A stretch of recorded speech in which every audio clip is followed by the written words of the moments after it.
من عاش بالدنيا تجرع غثاها، وكل على الدنيا معرض للأخطاء. وابو علي ياما وياما مشاها، يوم مكتوبة حياته بالأعمار. واليوم يرحل عن بيوت بناها، وينزل على بيت المقابر بالأقفار.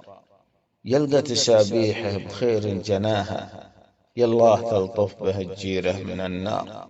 مع دعوة التوحيد عاش برجاها، يالله عسى مثواه جنات وانهار.